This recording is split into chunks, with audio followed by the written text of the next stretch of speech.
That's insulting, that. Welcome, Guardians. This year, we're celebrating our journey with you. Whether you joined us 30 years ago, or if it just started today. Oh, Joe Blackburn. This game is in our blood. The Destiny team is full of Destiny fans. Folks who came here because Destiny was their favorite hobby. Folks who log out from work in the evening and log in to play with their clan. The team we have today is committed to relentlessly upgrading this game that we all love.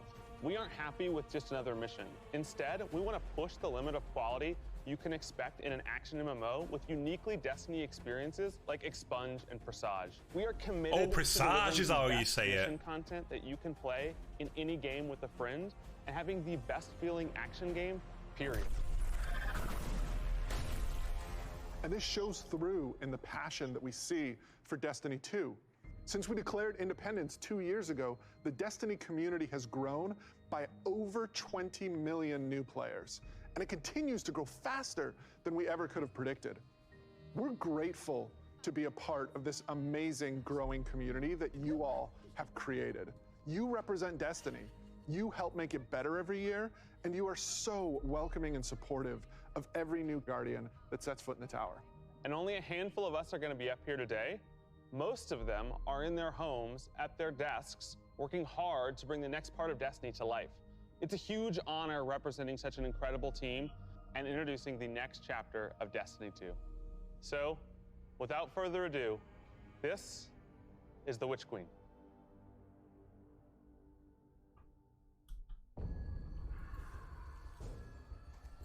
I'm not going to lie, since I'm not from England, I have some problems to understand when you speak fast with your accent, so if I don't respond, it's not that I don't want to, I just don't understand. Mate, just literally, all you have to... I suffer with this problem. Basically, it's how my dyslexia works. So, basically, my mind is operating quick, there's a lot going through it, so my mouth tries to keep up with how fast I'm processing something. And like say, when I read, when I write, I'll mix words up or things like that. And if I'm talking too fast, it's because there's a sense of elevation or whatnot or emotion behind it. Because my mind's going off on one. So if it gets to that point, just literally say in chat, what did you say? And I don't mind at all. Like, that's why it happens. Like, even with people that I talk to, like even with my job and whatnot, you know, if I talk too fast, just literally go, What was that? Or just let me know. And I don't mind repeating it at all. Like, I am trying to get better with slowing down and enunciate better. I'm trying. I'm dyslexic too, mate. Don't worry. Yeah.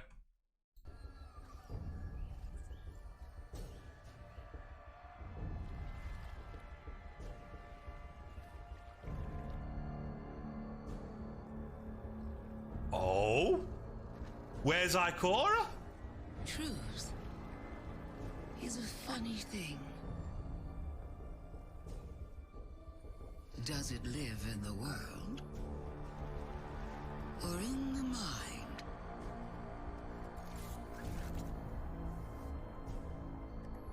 Is it constant?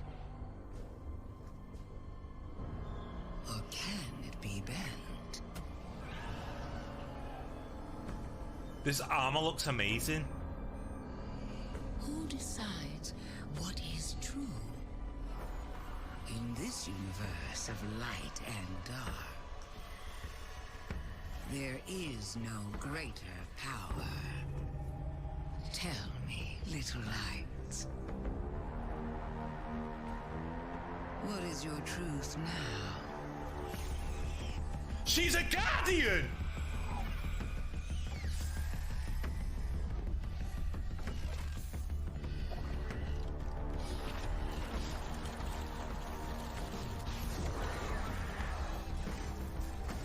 What the fuck?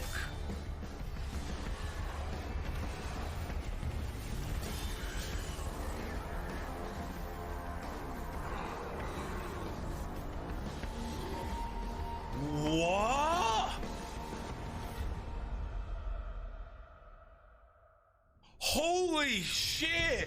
Oh my God, James. The Hive are gonna use a light against us? Villain we faced yet. 7 years we've been building up to this moment, and she is finally stepping into the spotlight and showing us who she really is. My language check is a lot different from yours, and sometimes it matches up together and becomes a giant shit of a way sentence. More complex than what we previously thought. All right, I'll try my best with you. There are so many lies, truths, and revelations that we're going to get to in The Witch Queen and the year leading up to it. I mean, we're paying off these narrative threads that go all the way back to Destiny's origins, and we're supporting it with the best content that Destiny has to offer. Definitely, and we've got a lot of awesome content to show today. Thanks, mate. Let's start with the most mysterious destination yet. Savathun's throne world. This is an uncharted wonderland of secrets and lies. It's this place that she's created in her own image, this surreal and majestic light-blessed world. She has this castle that she rules from. It overlooks this dark, swampy underbelly with this lone pyramid ship out there.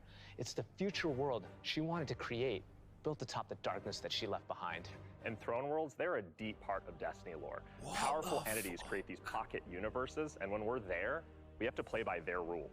But now, our own light powers are being used against us.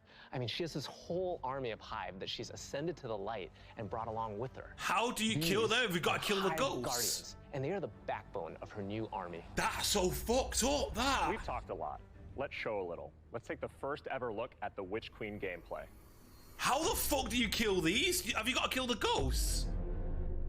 Savathun, the Witch Queen. Hive god of cunning and lies. After the death of her brother Oryx, Savathun went into hiding. Not out of fear, of course, but out of strategy. Yeah, it's better leaning into the horror The greatest aesthetic. trick yet. Stealing our most sacred resource.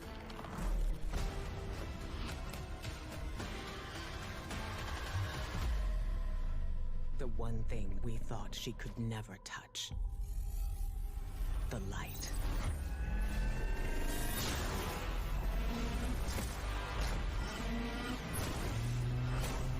That's so fucked up.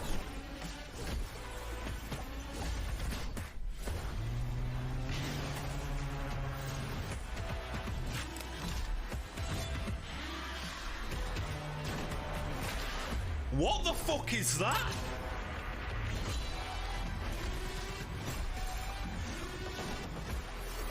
Holy shit! What's that? How that's a bit Doom-esque, isn't it? So you gotta kill the I cannot wait ghosts? just to reach out. And What just a mad crush a Hive mechanic! ghost in hand. Yeah, I mean, we've been defined by the light for so long. This is uncharted territory for us. I mean, we're in strange new places. Like, the throne world, it's haunting, but it's gorgeous. It's beautiful. There's a lot to love. There's a few things we saw in the trailer that we haven't talked about yet. Savathun and her Lucent Brood. This is the biggest threat Guardians have faced yet, so we need to find new weapons to match their power. The Glaive. I love this thing. It's brutal and elegant. It's this new energy weapon with melee abilities, mid-range projectiles, and defensive capabilities. It's our first ever first-person melee weapon, and it is such an awesome tool for the Holy battlefield. fuck! The Glaive feels so good. Just jump in and unleash these brutal melee combos and transition right to an energy blast. It's really powerful and has a lot of utility. So, we've told you about what the Glaive can do. Now let's talk about how you're gonna get your hands on one. These weapons don't come out of chests at the end of missions, and you're not gonna find one roaming around the throne world. Your first Glaive is not going to be found. It's going to be built. Yes. What? Weapon crafting is coming to Destiny 2. Holy Chasing weapons has been an shit! integral part of the Destiny Pursuit game since the beginning.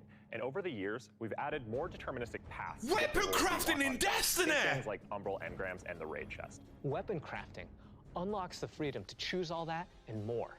It gives us ultimate control over the guns. Now, this is a combat-focused crafting and progression system. That means Yeah, the more it does, you use Lynn. these weapons, the more objectives you complete with them, the more you'll level them up, and the more powerful they grow over time. And at launch, here's the awesome thing. You'll be able to craft all Throne World weapons, new raid weapons, and the seasonal weapons. There's just a ton of stuff to do in this Holy system. And the Witch Queen shit! is just the beginning of weapon crafting. We have plans to add more craftable weapons, both legacy and new, throughout the year. We've seen and we've talked about a lot of really cool features, but let's get right into the meat of it. Let's talk about the Witch Queen campaign. Crafting weapons to legacy? Oh my god!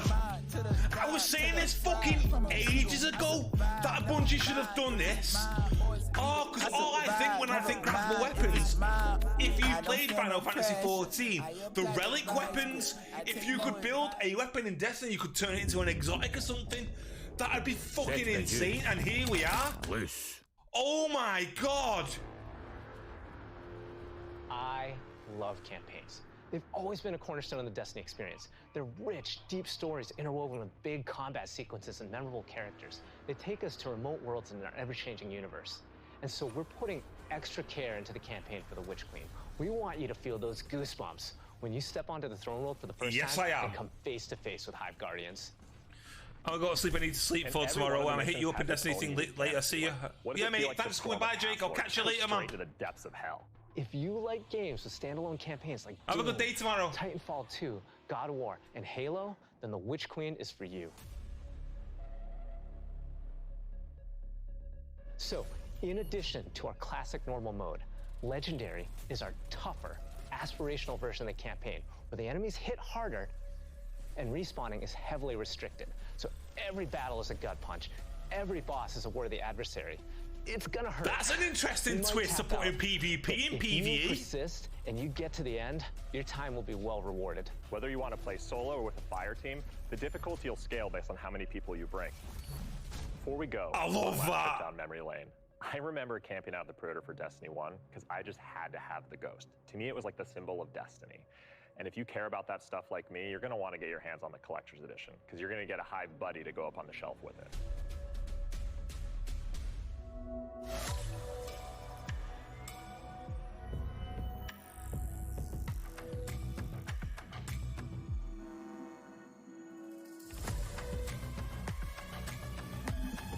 I think I watched one of you post it on YouTube. Yeah, all right, Lou. No worries at all. Wow, that was so cool. Oh, I'm so excited for this one. And that's not even everything that's in there, too. Ah, direct to me.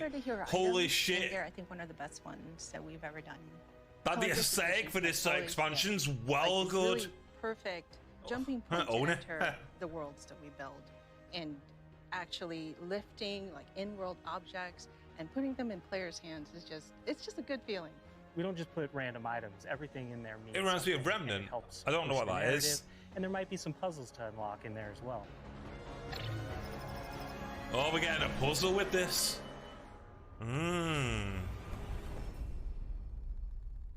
So at this point, you can see Savathun has been one of our greatest threats, operating behind Never heard of the it scenes for years. You may have heard of her brother, the Taken King, but Savathun is the most dangerous being we've ever faced. She's cunning, elusive, she works in the shadows, so in a way, Savathun is new to all of us. Exactly, and now it's time to finally see this legend reveal herself and change the Destiny universe forever. But when we talk about the overarching story of Destiny, we don't just mean the plot lines or characters that feature release to release. Narrative is a guiding force in Destiny, and we're calling on its rich history of world building, bringing that to the forefront and growing it in a bold new direction. So when you join the game today, you'll experience an immediate call to action alongside millions of your fellow Guardians. During this past year, we watched the results of your actions play out across Destiny's seasonal releases. You've redeemed old foes, brought former enemies to the bargaining table, learned that there's always more than one side to every story, and built alliances no one ever thought possible. And on the largest scale, you'll experience a vast, living, interconnected world of stories that's striving to a greater end. We need you, Guardian. You'll experience this alongside a massive community of Guardians, release after release, together. This is our universe's cosmic purpose. This 10-year journey we've been on since Destiny 1, it's drawing to its dramatic conclusion. The Light and Darkness saga will end. But make no mistake, Destiny 2 will not. We're building not so much to an ending, but more to this transformative moment for Destiny 2's future. Last year, we announced The Witch Queen and the following expansion, Lightfall. And now we're excited to announce the release after Lightfall, the final chapter in the Light and Darkness saga, Destiny 2, The Final Shape. Ooh! It's going to be one wild, continuous ride. Yes, and that ride starts with Season of the Lost. Not only is it the prologue to The Witch Queen, it's your first opportunity to interact with Savathun. But rather than spoil it for you, why don't we take a look? So that's where the End of Light and Darkness story. To survive the coming storm, the tower and the dreaming city must stand united. We are surrounded. A ring of spears pointing inward from the edges of our system. Crows going to the dreaming city? The Witch Queen is no less dangerous now than she has ever been. We must uncover whatever secrets she knows with the time that we have. How's that going to go down with Mara? Relight the pathways of the Ascendant Plane and guide my people back to me.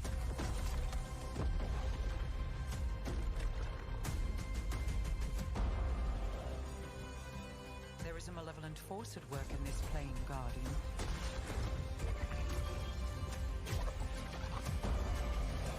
Aegis Scepter. Is that a linear fusion? Oh, is it Trace Rifle? Lorentz Driver. Oh no. Is needed. We got a new Arbalest. Crossplay finally.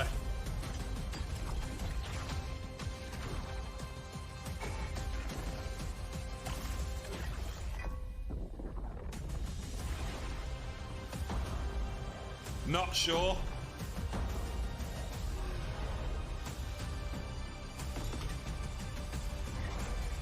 There is like a complete edition of the game, but I don't know how much it is.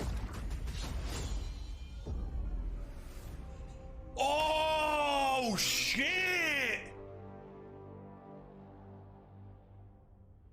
Seasons have gone through massive transformations since Shadowkeep. We're dedicated to Wait, creating Petra an evolving goes at him like that? world that puts your guardian at the center of the action. We're reaching the end of one journey and the beginning of another. The days of Destiny's biggest story moments happening in lore pages is long gone. I mean, Mara's return has been hinted at forever, and now it's happening in a season.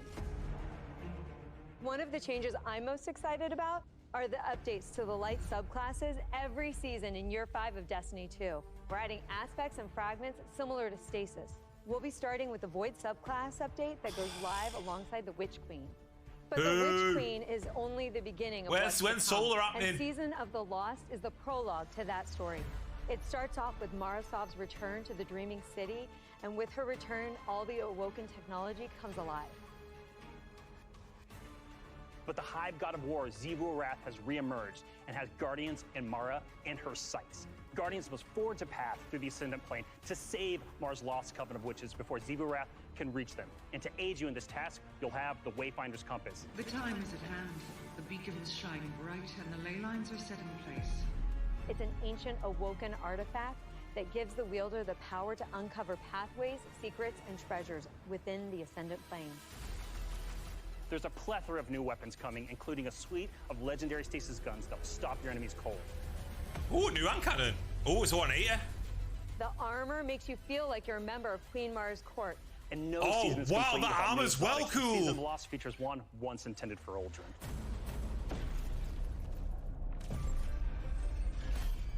Let's take a moment to talk about Trials. So Trials of Osiris is the endgame aspirational PvP activity and more popular than ever. Two of the biggest asks from our community have been adding anti-cheat and adding matchmaking. In Season of the Lost, we're doing both. We've partnered with BattleEye to soft launch the anti-cheat software when Trials goes live on September 10th. Also, you'll be able There's to going to be a solo playlist for Trials. Or solo queue by yourself. Oh, shit! How rewards are distributed to give all players the opportunity to earn some of the best weapons and coolest armor in the game. That's right. I finally get to do Trials as a primary way to earn loot, and instead winning individual Oh rounds my and completing God! matches will allow you to earn some rewards. But Going Flawless hasn't changed. So if you want to flex those PvP skills, the Flawless chest will still be the only place to earn adept Trials weapons and unique cosmetics. All right, so the next chapter in Destiny begins right after this stream with Season of the Lost. Return to the Dreaming City with Marasov and learn the mystic art of wayfinding. I'm so excited crossplay is going live today. And today is your first opportunity to jump into Destiny with friends on any platform from all over the world, playing together.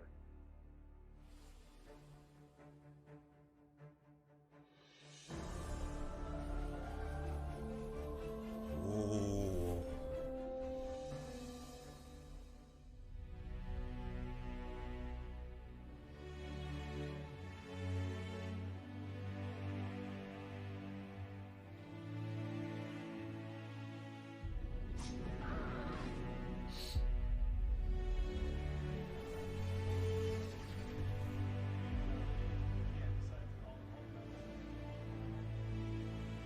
I know, even to this day, I still think Bungie Studios is I think the best looking studio I think I've ever seen. You know, when you get to see all that behind the scenes things in the gaming industry, I honestly think Bungie Studios looks absolutely incredible. Oh, I can't skip the advert anyway, so it doesn't matter.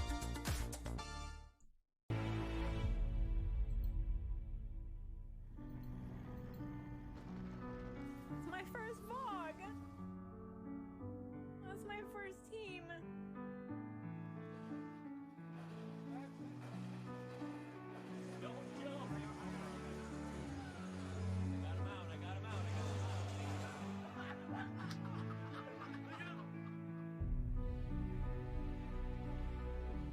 As a company that prides itself on taking care of its employees and their significant others and their communities and those who are in need, it's pretty devastating as we look at the racism in America. And our intention is to do better and to leave the world in a better place. We want to be a part of that social change. Fuck racism.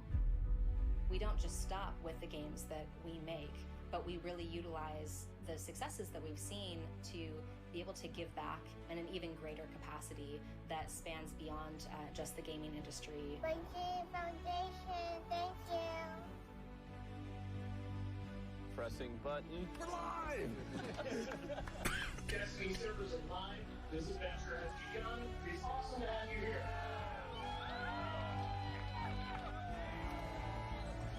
Bungie, Bungie, Bungie.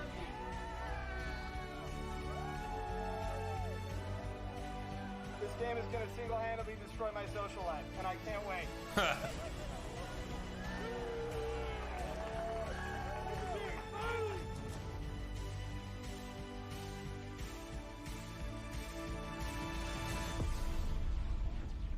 All right, Guardian. Time to kick him where it hurts.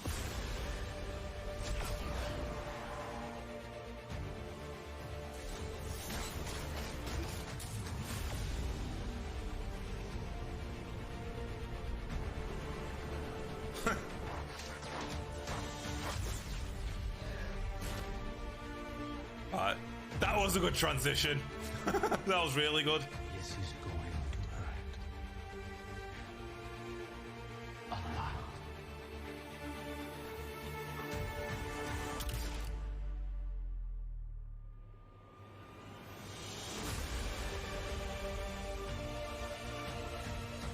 A lot. What? Oh, fucking hell, Jihad. It blows my mind that he's still not in this fucking game. Blows my mind. This is great. Anyone want a hug? Hugs? No? No hugs.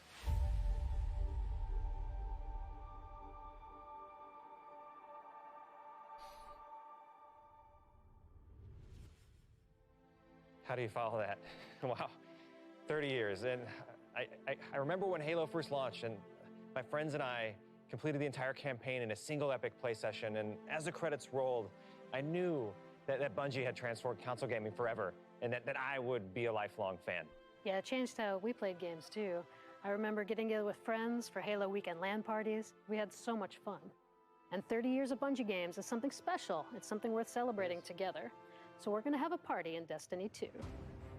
Starting this December, we are launching the Bungie 30th Anniversary Celebration in Destiny 2. Free for all players, the 30th Anniversary Celebration will offer a new 6-player matchmade activity, secrets to unravel, Days and of rewards Eternity. that commemorate our long and storied history together.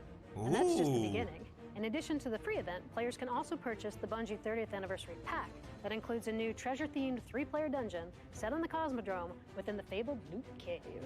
Players will plunder its depths to discover an exciting new Storm-inspired armor set and fan-favorite Destiny 1 weapons like Izaluna and Thousand Yard Stare.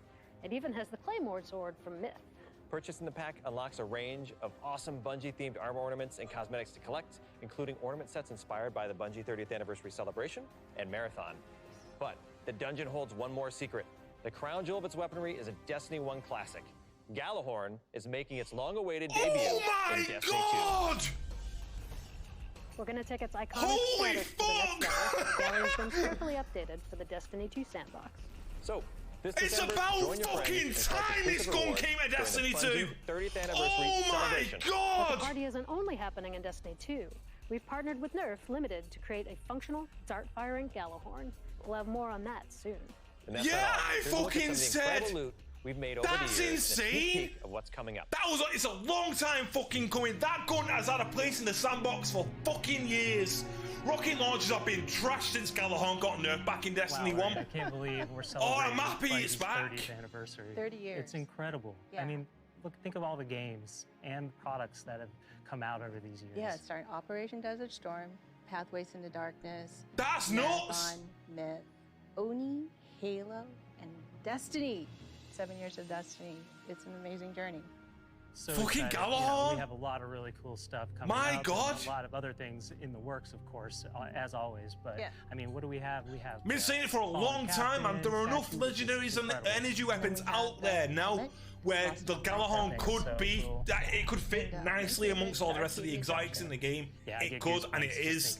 I'm happy it's coming to Destiny 2, really am. From Destiny 1, and so I think it's a great way to, we're going to celebrate not only Bungie's 30-year heritage, but the 7-year heritage of Destiny. Yeah. And it definitely gives you the feels.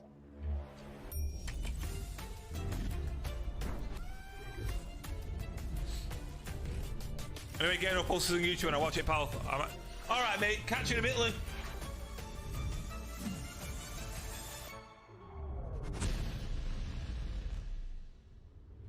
Thank you for being on this journey with us, whether it started this year or 30 years ago. We've just started talking about the Witch Queen today.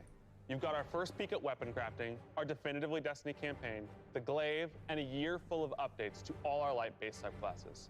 All of this and more is coming alongside Savathun's long-awaited arrival front and center in the Destiny universe. The Witch Queen marks an acceleration in our story heading towards the conclusion of the Light and Dark saga, and we're so excited for everyone to join us on this epic adventure in the Witch Queen, Lightfall, the Final Shape, and beyond. That's got to be D3. Kick off another amazing year of Destiny with 4 great seasons packed with all of the narrative, events, and rewards that you've come to expect from us. But there's even more coming next year than just our new seasons. The deluxe edition of The Witch Queen will also include 2 brand new dungeons to be released in 2022. And we're also going to be remastering another classic Destiny 1 raid and releasing it free for all players. This means going forward, starting this December with our 30th anniversary event, there will be a new piece of raid or dungeon content in the game every 3 months. Oh my god! In 2022, we will also be adding legacy rotations for raids and dungeons, meaning every week there will be new ways to earn rewards in both the latest and greatest content and raids and dungeons from the past. If you love amazing in-game content, we want to prove that no other game offers more quality and more variety than Destiny 2. We hope that you've enjoyed a look into the future of Destiny 2. Witch Queen pre-orders are available wherever you play Destiny. Crossplay is live on all devices, and Season of the Lost kicks off today. See you in game. That's insane. Oh my, right? That sucks. So they put 2 dungeons behind a paywall. That fucking blows. Truth is a funny thing. Who decides what is true? Tell me, little light. What is your truth now? The Witch Queen is no less dangerous now than she has ever been.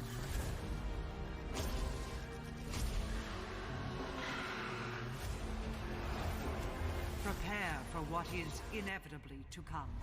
I love that. Just...